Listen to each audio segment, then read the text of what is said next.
Well, hey, howdy, everyone. Happy Thursday. Welcome to So What, the Marketing Analytics and Insights live show. I am Katie, joined by Chris and John. How's it going, guys? Good. You doing well? All right, love the enthusiasm. Today, we're talking about setting up and using Google Business, formerly Google My Business. And we could probably go on a rant about, of all the things that Google has rebranded, that was probably not one that needed to be rebranded. They've had some other issues. Anyway, so how to set up your Google Business account, which monitoring tools you should be using for reviews, and how to use generative AI to help with analysis. And so this came up because we're looking at, especially for clients, we're looking at what are the other foundational tools. Generative AI is cool, it's shiny object, but there's still some foundational pieces that we need to be thinking about, especially when you're trying to do local search, if you're a B2C, even if you're a B2B. And so we wanted to make sure that we were covering tools like Google Business. So Chris, I'm going to pass it off to you. Yeah. Okay. So let's talk about Google Business. First of all, who can get a Google Business page? You can get a Google Business page if you have a physical business. So meaning there's a physical location, some locus where you are. So I'm going to bring this up because I think this is kind of funny. This is the Google Business Manager page in my Google account. And you'll notice there's three businesses here. There's Boston Martial Arts Center, there's Trust Insights, and there's Marketing Over Coffee. Marketing Over Coffee's page has been suspended. The reason why is because we haven't recorded at that Dunkin' Donuts in Natick in years. And Google Business from time to time does audit and see, is this really there? And we're not really there. So one of the things that would be on our to-do list for that would be to fix it and basically adjust it to John's house because that's where it was. So you need to have a physical locus of business. And when you go in to add a business in Google Business, it will have you go through all of these steps, one of which will be validating that the business is actually there. And part of that process is they will actually send you a physical postcard to that place with a code on it that you have to type in. So that's the other thing, is that Google Business requires you to do that validation, and thus it's not instant.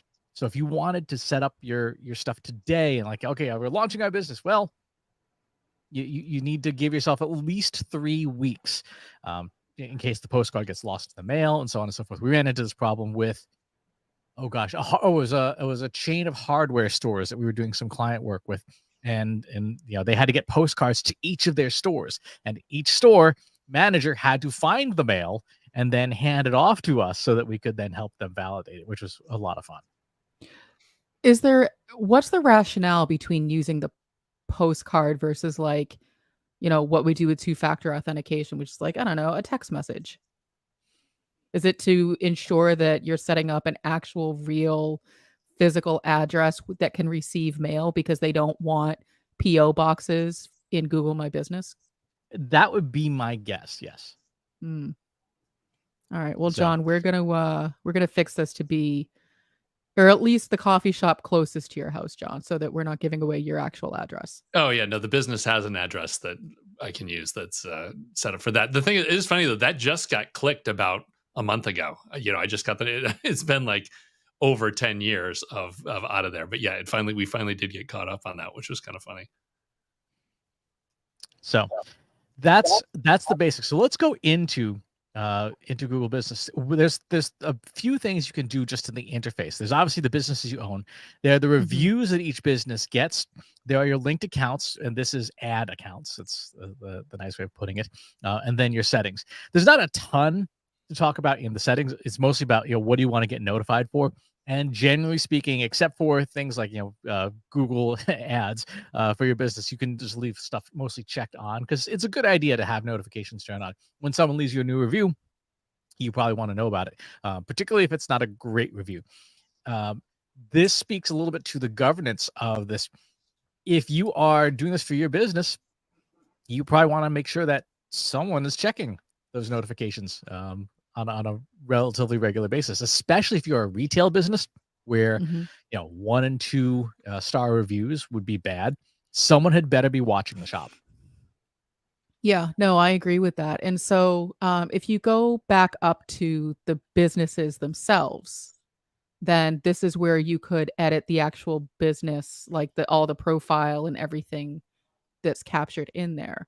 Um, and this is, to your point about governance, setting up a Google business profile, you should also have some governance or nay, even maybe some business requirements and maybe go through the 5 Ps. So, it's interesting because Trust Insights has a Google business profile, but we've never gone through the exercise to say, why do we have one other than we probably should go in and just have one. And so, I look at that because every once in a while I'll get an email from Google saying, are you open on this, recognized holiday? Do you want to update your hours? I'm like, we're not a brick and mortar. It kind of doesn't matter. And so we should have a more clear purpose as to why we, Trust Insights, have a Google business profile. And the reason for having a Google business profile is because it changes your search results, particularly on mobile devices. If Mm. someone is in, say, your area, your region, and they do a generic search like consulting firm, or even better, consulting firm near me, Google already splits its results into desktop versus non-desktop. And then if you're on the mobile device, it changes the results even more to say, like, okay, well, let's prefer local things because their understanding is the intent of this device is different. So this device is used for activation, right? If I search for McDonald's on my desktop computer, I might be looking for information. If I search for McDonald's on my phone, I'm probably looking to go to McDonald's. And therefore, the logical intent in Google search results is to say, okay, well, you're here. You just typed in McDonald's. We're going to infer that your intent is you actually want to eat at McDonald's. So let's show you local results as opposed to the Wikipedia entry on it. So to be clear, if you have, a consumer business, it makes sense. But if you have a Google business profile, then that's what powers Google Maps, for instance. Yeah, Because what you're yeah. describing to me sounds like I'm on my phone, I put in McDonald's near me, and I'm going to get a bunch of map listings based on my location. Yes, that is correct. So Google Maps and Google Business do draw from the same data sources. However, they're not exactly the same system. So this is tricky. This is where you also want to make sure that your Google Business account and the metadata on your website are in agreement with each other. Mm-hmm. So if you have a phone number and it's marked up, telephone in the HTML on your website, and it's different than what's in your Google Business account, Google is going to be like, so which one is it? Which phone number we are going to be showing? And as of like the last few years, they have preferred Google Business. So if you've got an old phone number on your website, and you've got a more up-to-date one in Google Business, at least in search results that like the one box along the side, and in Google Maps, they will tend to prefer what's in Google Business. Okay. So where do I edit all of that stuff in my Trust Insights account, for example? Okay. So assuming that you have access to the Google Business profile, and again, that's something you want to work out with the governance, because one real important thing is if your agency sets up Google Business and then you part ways with your agency, you They own might it. not have access to your Google Business account. Yeah. That's But happened a few thankfully, times. I'm pretty sure we set it up, so we have access Yes. to it. Yes. This is my personal Google account, which is a governance issue unto itself. So this is actually, Yeah, I wasn't going to even go there, but yes, you're right. That's for a different show. that's a different day. Okay, so let's go into the profile and take a look at what's available. So in here, this is stuff that occurs at setup. So you'll get asked these questions, but then you can obviously go through and refine this over time. This is just really one long scroll, and you can start to edit what your business is about. So what's your business name, the category of business it is. So in the categories, you can add multiple categories depending on what's available. And Google has a whole bunch of them. You edit your contact information, your phone number, your website. Real important.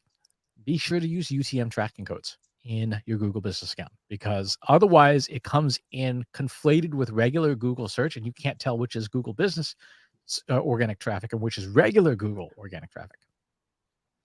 Interesting. Which makes sense that you would want to know, because I assume we're talking about, like, if you're on a desktop and you click, business consulting near me, you would get not only the list of searches, but also the off to the right, those, blocks of text on the side. What we're talking about are those blocks of text on the right side of a search result. And that's what we're controlling. Exactly. And so let's actually bring that up. So you can bring that up. So here in incognito mode, if I put in Trust Insights, this one box comes from Google Business. Got it. Okay. Right. So, and that's what we would want to know if people are clicking on that versus just going through a regular search. Exactly. Okay. If you click on this link, you can see down at the very bottom at the screen, the little black type, there is the UTM tracking code that we have in our Google Business profile. Makes sense. Okay. We have a website. If you have online products, you can use Google Merchant Center to configure that. So if you have like an e-commerce storefront, that would be a way to do that. You have your short name, you have your location, and the areas you have service for. So I have no location because I don't want people showing up at my house. That makes sense. But I would imagine a lot of virtual businesses are the same. Yes, exactly. But could we put something like Boston, Massachusetts, and just have it be that generic, or does it want like an actual address? It wants an actual address. So if I flick this toggle on, show business address to customers, I will be asked for the city, street, zip code, all that stuff. Gotcha. Yeah, so we definitely don't. In our case, we don't want that. Now, if you were like a local restaurant, you absolutely want that. Absolutely. Yeah. Right. So that's why we get the world map when you do that basic search, because there's no point on that map. But yeah, you can see how all the location stuff is driven by that point. Exactly. You set your business hours, any kind of special hours like holidays and things, that whether you observe them and so on and so forth. And then you can add also the different features. What kinds of do you have happy hour? Do you have pickup? Do you have senior hours? Again, these are not things that we have to typically worry about, but they are certainly things where if you were like a retail business, like a brick and mortar store, you absolutely want to do this. Well, yeah, that is all food service all the time. That's basically the Yelp killer that they're going with. Exactly. You have more from the business. You can add in, for example, do you identify as a women-owned business? One real important thing about these toggles, they cannot be undone. The moment you tap one of these, you must stick with a choice of either yes or no. Why is that? I don't know why Google does that. So let's say I was the sole owner, but then, so we click yes to women owned, but then all of a sudden I add on Chris and he becomes the majority owner. So technically, I guess it is still women owned, but I couldn't click no. If I wanted to change, click no, but you can't click no choice, right? I see. So once you've done it, you have to just commit to it. Exactly. And now it's going to show up. Exactly. Got it. So I can hit save now and this will work, but I can't, there's no way to uncheck it so it's left blank. Got it. So this goes back to making sure that you're going through your requirements process to make sure, look at all of the settings first and decide what you want before committing to them, because it looks like Google is not going to be forgiving if you decide to change your mind. Yep. Here's the one that's going to make a lot of people irritated. You can't choose no choice on LGBTQ friendly once you tap one. So if like you have to sit down and think, do I want my business identified as this? And that's personal preference. We can't speak for other businesses, but if you tap that by accident, you can't undo it. And then you either show up as yes or no. So your option is to ignore it altogether or to choose something. Exactly. Now, luckily in our case, Chris, so we didn't talk about it, but I don't have a problem with showing that. But, to your point, I am just finding out now on this call that that is listed. But if I had had a problem with it, now my only choice is to either say yes or no versus not to even talk about it at all. Yep. And, when they say no, that's a bigger problem. Yeah, that's literally the lose half your customers button right there. Yeah. If you're in some kind of, if you're the local bakery off of Main Street, Yeah. there's no way to win on that question. Yeah. Oh, Yep. yeah. Those are considerations that people are definitely not aware of because I'm not seeing anywhere on here that little like tooltip that says once you click this action cannot be undone. Mm-hmm. Exactly. Are you a COVID testing center? No, we're not. But like, what if like someone's scrolling and accidentally clicks something? Like you're kind of effed at that point. Mm-hmm. Yep. Oh man. Here's things like, do you need to what kinds of things do you have for this point Right. required? So there's still a lot of pandemic level stuff that's still left over in here that you can choose. Right. And again, once you click something, you can't unclick it. So like we offer online appointments. We don't offer any of these languages and stuff. So Right. so that's all the stuff that you put into your profile. So that's your basic listing. So, one of the things that I noticed on the listing was that it had social buttons at the bottom. So, one was LinkedIn and one was Facebook. And Facebook is not an account that we use. Where do you change that information, for example? Or let's say we added um, Instagram, or let's say we added, Snapchat or TikTok. Like, where do you fix that information? So that's kind of Because I looked at it, and to be fair, like I did do my own due diligence. I looked at the Google business profile and I couldn't figure it out. I did not see any options to change some of the information that does actually show up. yeah, that's a very good question that I don't actually know the answer to off the top of my head, because one of the weird things is that it also provides you a second control panel within the Google search interface itself, in addition to Google Business, if you own that business, which is really confusing. Huh. Uh-huh. Yeah, it's odd. So, and understandable why, if you're a small business whose focus is not your digital footprint, this is going to be an afterthought and very confusing. Mm-hmm.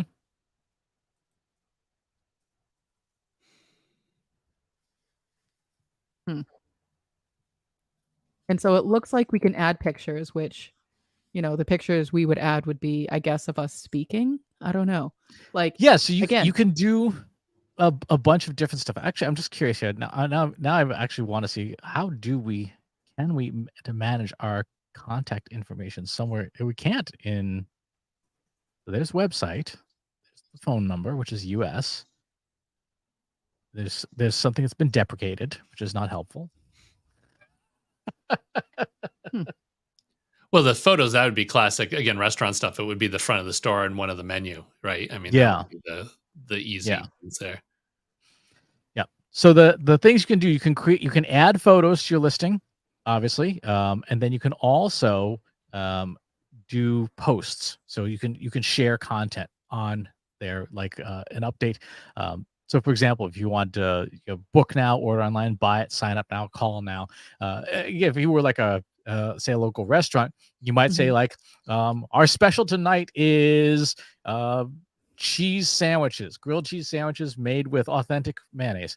And you have a photo of it. You have put up the description and you say, book your appointment now. Schedule your reservation now. So those posts, they function kind of like little tiny blog posts, and they're really helpful for businesses where you may not have a website that's easy to update, but you can just go onto Google Business right from your phone and do it there. So there is a Google Business mobile app for business owners. So you can take, like, if you were, say, a mom and pop retail shop, mhm. and a new crate of Funko Pops just came in. You take a picture with your phone, you write a short update, and boom, you push it straight to your Google Business profile. Got it. Now, is this another one of those? So the pictures I get, but like if you add a button like order online or sign up, Is it one of those once you've done it, you can't undo it? You always have to have some kind of a button? You do need. Well, it says buttons are optional on this. You could Okay. just have an informational post, Okay. but it No, seems like. I was curious because Google doesn't seem to be consistent. No kidding. Well, That said, it seems like kind of a waste to not use the call to action. Hmm. if you're going to post, but so does that show up in the search results in the right tower, or do you have to click through to the Google Business page to see all that stuff? That's a good question. I don't know the answer to that. I'll have to look that We're up. just doing all the hard hitting stuff today, We Chris. really are. It's like, what does this button do? Well, to our point, we don't use this a ton because we're not the kind of business that relies on local search heavily. If we were a Right. business that was very heavily local search focused and we wanted to be pushing out information to, you know, our audience locally, if we had maybe a chain of franchises, like, imagine if you were the owner of McDonald's and you had all 10,000 locations stored in Google Business, because you can upload your business locations files and Hmm. have hundreds of thousands of locations. It would be a mammoth task to get a post pushed out to all 100,000 McDonald's locations, especially if you had things like, oh, McRib is only available at these 280 outlets this week, and it's like the moving McRib, so you would want to have some orchestration behind that. Yeah. Again, I kind of keep going back to, the 5 Ps to make sure that you have really good governance, because doing this on a whim randomly, I mean, it's true of most things, but especially a system like this that is very unforgiving. Uh, yeah. Mm-hmm. So that's more or less what you're capable of doing within the Google Business Interface. And again, if you are the business owner, you can start to see some of the bits and pieces. What's really interesting is that, and kind of weird, things like your analytics are not available in the actual Google. You have to go to the Google Business Interaction panel in regular Google to make those changes. Now, because this is part of the Google product family, can you pull your Google business data into Looker Studio with your other data sources like Google Analytics, like, whatever other Google Ads, for example? I don't believe so. I don't believe that Oh, Google God. Business. In fact, let's look. The answer is no. Google Business is not available as a Google connection within Google Looker Studio. Yeah, well, even are there any stats of any kind in there? I don't know if there's anything at all. It turns out Google Business is available from third-party vendors in Looker Studio. Way to be consistent, Google. And there are stats. So if I Performance. tap in on this on the performance, I can see, okay, what kind of, I got 8 website clicks, no bookings, no messages, no calls. So that's Well, the but basic performance. for our business, that's fine. But to your point, if you're a brick and mortar, if you're a retail, if you're a restaurant, you're going to have bigger metrics. You're going to want to see that there is a correlation between people clicking on your Google business profile and foot traffic.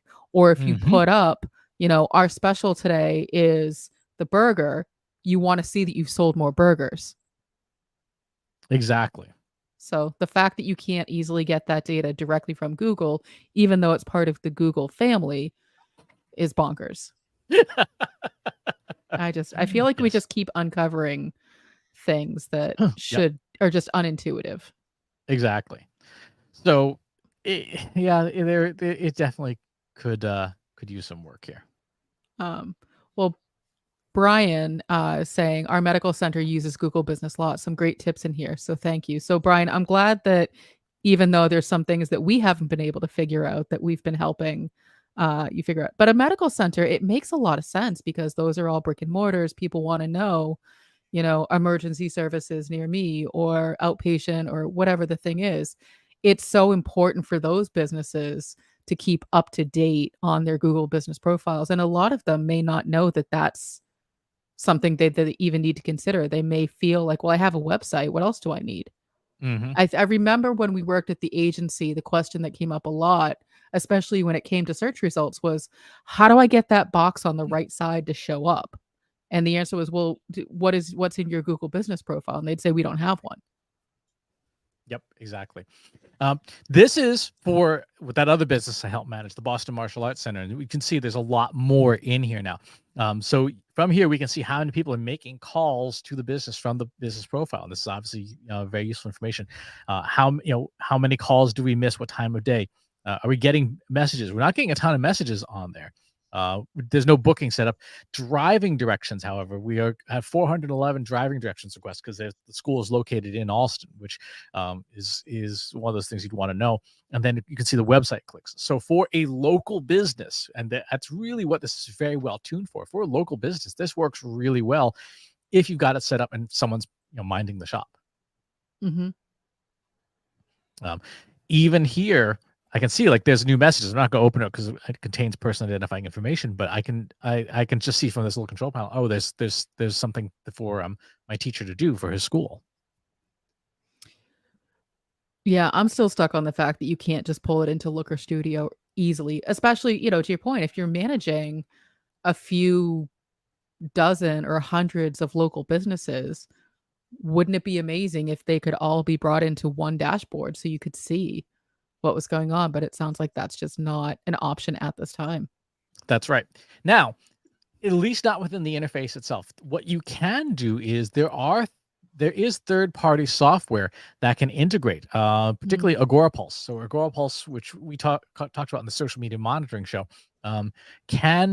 you can add your Google business profile to this, and then you can use the social inbox, at least for notifications, like, hey, someone reached out about this. And again, for the Trust Insight side, there's nothing for us to do here, but your reviews will come in here and your messages can come in here. So people leaving new reviews and people leaving messages like, hey, are you open on this day? What about, so obviously Google reviews is one place where people leave reviews and ask questions, but what about services like Yelp or TripAdvisor? Do those reviews also come into Agorapulse, or are there other third-party tools that we could be using to capture that information? Because if you have a local business and if you have a Google business account, the likelihood of you wanting to know what people are doing in reviews is pretty high. Yep. It depends on what services. So there's a whole bunch of different companies out there that can do this. So Agorapulse has Google Business.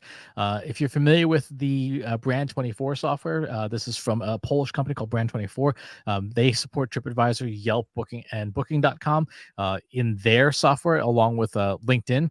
And then sort of the granddaddy of them all is a company called Yext, and Yext can talk to pretty much every system that exists and allows you to sort of centralize all of that information. We actually use it for one of our clients. We obviously can't show it because it's client data, but it is probably the most comprehensive system for managing the locations and posting content to the locations and handling the reviews.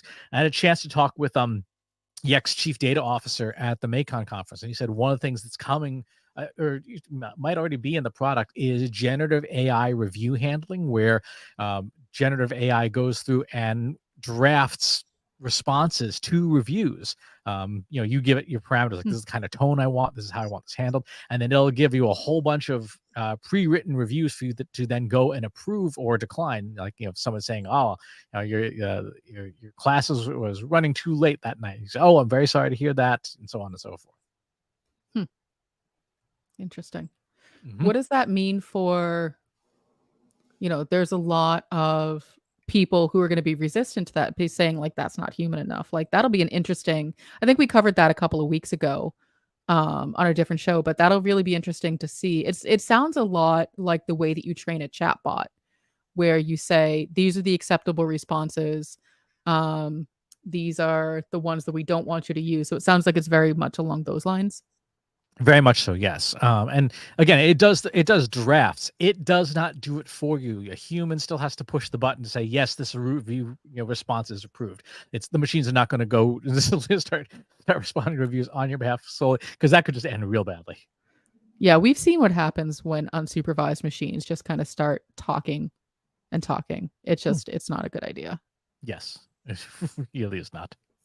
How about on the ad side of that? Is that the normal AdWords accounts, or is that different? Are you actually able to do sponsored business page and jump the queue? Is that how that works? The ads are regular Google ads. Oh, okay. So that's good. So you don't have Right. a second thing to worry about there. Exactly. In fact, you link right into your Google Ads account.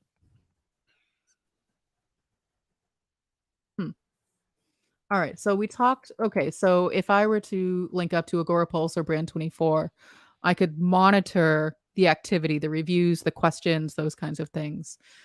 Where do we factor in something like generative AI? It depends on what you want to use it for. Mm. The thing that we've seen some interesting success for are a couple of different things. One is using generative AI to process.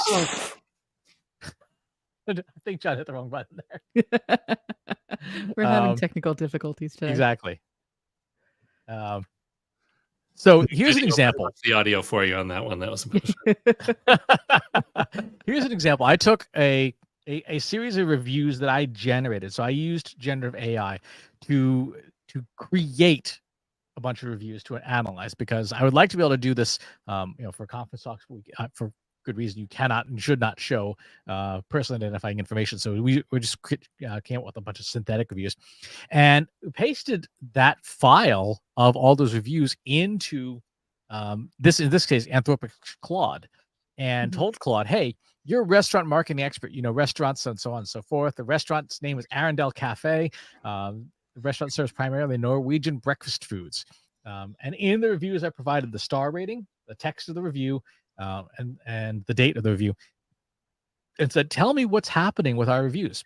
If you are a business that gets a lot of reviews, this is the only sane way to handle, understanding that at a macro level, because, for example, one of our clients gets thousands of reviews every month, and it was impossible for us to process those reviews in a timely fashion. Now, with the help of generative AI, we can go through and process each of their department's reviews for that month and hand them back an analysis like, hey, here's the things that this company does well. Authentic cuisine, staff is commended for dedication, chef receives many compliments, family-friendly atmosphere. Weaknesses: inconsistency in food and service, long wait times, noisy levels, vegan options are limited, and then it comes up with some recommendations. So this is an example using generative AI to process review data. But first, you would have to be able to extract all of that review data. And so using a system like an Agorapulse or a Brand24 to centralize all of your reviews first, then extract it into a CSV file, then bring it into generative AI to summarize. Could you hand it the file and just say, summarize all of this data? Like you'd probably get what you asked for. You'd probably get like a weird summary. Okay. Exactly.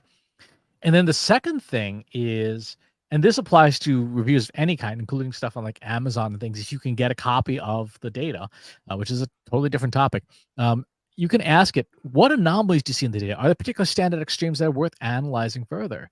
Right. And it comes through and says, hey, this person left multiple 5-star and 1-star reviews on the same day. It seems unusual for the same guest to have so extremely different experiences in such a short time span.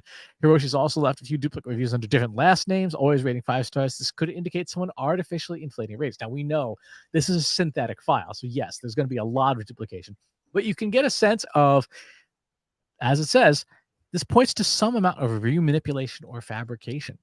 If you are wondering about your own reviews, on your profile, this is a handy test to do. If you are wondering about the reviews at a competitor, this is a really handy test to do to see if that competitor is doing a little astroturfing on the side. Mm-hmm. My first thought was definitely, can you use this for your competitors to see if they are, I don't even know what the term would be, but basically they're just like faking their reviews to make themselves look better.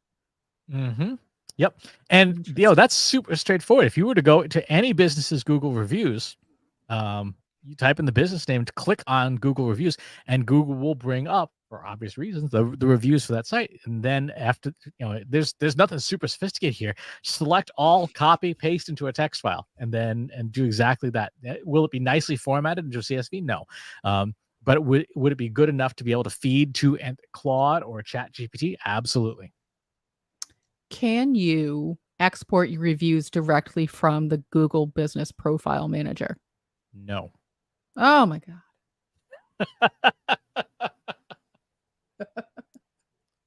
So is this like the forgotten product by Google? Like it seems like a really important tool, but yet it doesn't do anything useful. The castle walls are high. That's the story with this product. Oh my God. I don't know why. I don't know why it's this way. I don't know why Google does this particular way and makes it so difficult. That just seems to be. It almost seems like it was one of those things that started out in Google Labs and got released, and there was never a plan for it. But they're like, hey, this helps compete with Yelp and takes away traffic, and keeps people in Google. So let's put it in production. And it's still basically the beta architecture that was just put in production.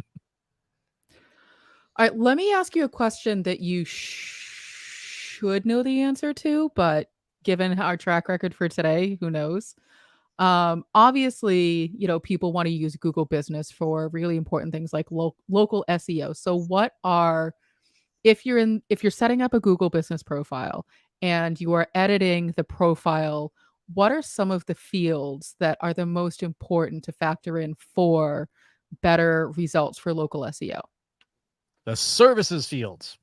The Okay. product and services fields within your Google Business listing are going to strongly dictate how your listing performs, because you want to have the services available that are reflective of what you offer, obviously, but also what people search for, right? So kids martial arts, or kids classes and stuff like that. There's a whole bunch of We can't see your screen, Chris. Oh, whoops. So there's a whole bunch of keywords and categories and services that you'd want to configure in your Google Business location that reflects what you want to be found for. And a lot of the time, it's not just your specific product, but it's also your vertical. So you can see here in my teacher's martial arts school listing, we practice Bujinkan Budo Taijutsu. There are like 5 people on the planet search for that. So we have a bunch of other martial art names and practices in the listing to attract people who are looking for, in some cases, they're just looking for a martial arts class. They're looking for a self-defense class. They're just looking for a fitness class of some kind. And so having a bunch of these different terms in the listing will pop up when someone's doing a local business search. So you, above and beyond the obvious basics, you want to make sure that you have your profile completely filled out. The products and services are where you will attract your audience based on all those near me queries, because automatically, if there's a service listed in the services, someone who types in service near me in Google it's going to potentially trigger your listing to be part of that. So it sounds like when teams are putting together their SEO strategies, they should also be factoring in their local SEO, their Google Business Profile. I mean, it occurs to me that what we would probably do is first look in Google Search Console to see how people are finding Trust Insights, and then include the relevant keywords into the services of our Google Business Profile, with the hope that when they're searching for those things, they're finding our Google Business Profile easier, clicking, calling John Wall. John Wall is saying, hey, let's make a deal. And then we'll all go away rich and happy. Exactly. Is that the basic process? Yeah, it is 100% the basic process. You're looking to try to look at that volume in the SEO tool of your choice, right? Take your existing keyword list, take your top terms, particularly. Here's the thing about local SEO that's really cool. A term that broadly you would have no chance of ranking for, you can potentially rank for it easier in local search because of the way Google Business works. So if you want to say like AI consulting firm, there's a lot of them. right? If you want to say Mhm. Google Analytics consulting firm, there's a lot of them. You're probably not going to rank in desktop search for Google Analytics consulting firm, right? It's just probably not going to happen. You put Google Analytics in your local thing, and someone who is on their phone, which is now the dominant form of internet usage, and does a search for Google Analytics consulting, because there's a local listing, you will get some more advantage than just having a website and no Google business profile. Got it. And so is there a limit to how many so it's interesting because you wanna make sure that you're actually including services and not just keywords. So a lot of times we'll do variations of keywords, long tail keywords, but things that also aren't grammatically correct. So I would imagine that we wanna make sure that we are including things that we are okay with users seeing, so no jumble of words that are sort of just keywords, but actual services that they would be able to see. And can we order these once they're in there, or they go in as they've been added? Like, in terms of order, like, you can't reorder them, they are just as you added them in? They're as you add them, they're just all in there. Ay, ay, Google, you're killing me here. And you can specify with those services, like, what's your pricing and things like that if you wanted to list that.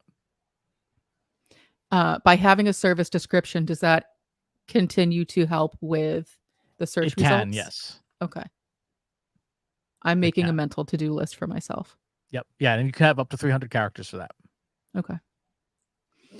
Um, Hmm.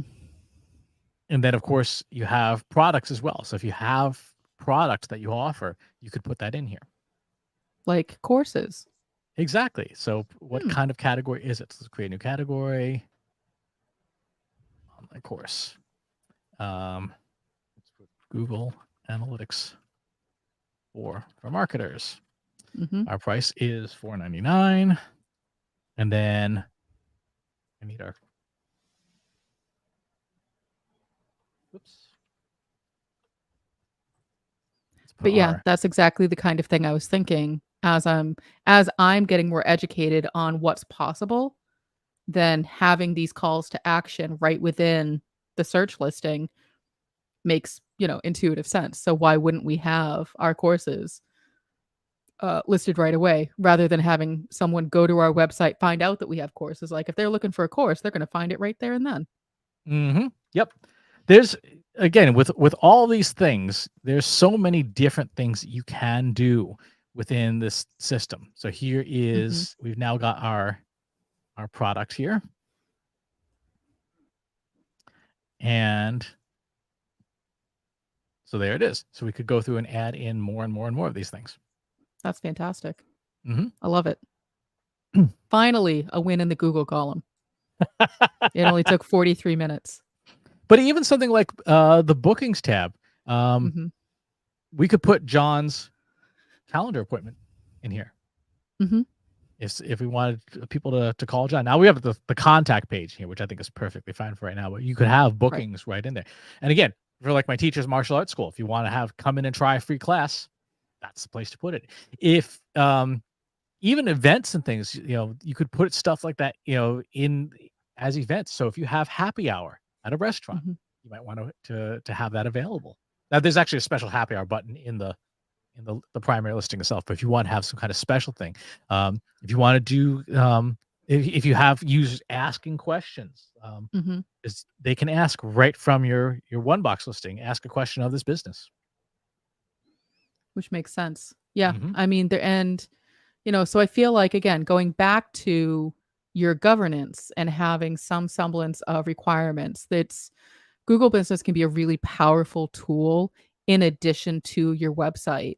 And so making sure you're going through the 5P framework, even at a high level, to really understand why you should be using Google Business, what you want to do with it, how you're going to maintain it. Because once you set it up, it's like anything else, it needs some maintenance. I've lost track of how many times like you look for a restaurant and the information's just out of date. The hours are out of date, the events are out of date, and it's a real turnoff for as a user experience because it's that whole you never get a second chance to make a first impression.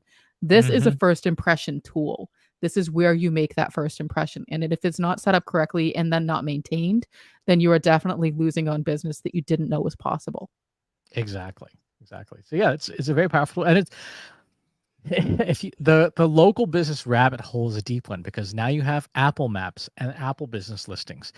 You have Yelp, you have TripAdvisor, you have all these places. So that's where it starts to make sense to look at enterprise style tools like Yext, because do you really want to maintain?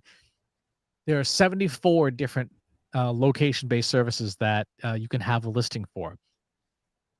That's a lot to maintain. So you may want to have software assisting with that. Or a John Wall. Dude, you've got to have governance for this, though, because as we've clearly seen here, you cannot count on the UI to be something that's going to show you the 5 things in an order that you have to work on. You know, we can stumble through now, but 3 years from now, when the new GA4 course comes out, who's going to remember that it needs to be updated back in local search? Like, if you don't have that on a list somewhere, it's just going to get lost. So yeah, get some help with this, or, you know, get your governance and your P's in order, because otherwise you're just, it'll work great for a year, and then it's going to be another dead end that a customer is going to stumble into in years 2 through 7.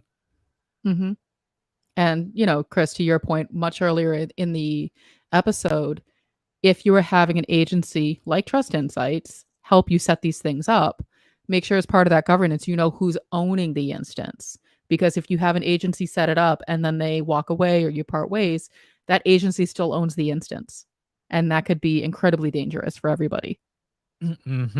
Yeah, just asking about how many Google Analytics accounts I still have access to over a decade later after we stopped working with those companies. Yeah, it's not like we've had clients come to us and say, oh, there's 4 different versions of GA and I can't get into any of them, right? I don't know who set that up. That was before my time. Yeah. There's a lot of that. All right. Any final parting words? Get it together, Google. Make it native like the other apps in your collection. I don't know. I have a lot of frustrations. You're not the only one. Another day going through the Google product stack. That's true. Exactly. All right, folks, that's going to do it for this week. We'll talk to you next time. Thanks for watching today. Be sure to subscribe to our show wherever you're watching it. For more resources and to learn more, check out the Trust Insights podcast at trustinsights.ai/TI podcast and a weekly email newsletter at trustinsights.ai/newsletter. Got questions about what you saw in today's episode? Join our free Analytics for Marketers Slack group at trustinsights.ai/analytics for marketers. See you next time.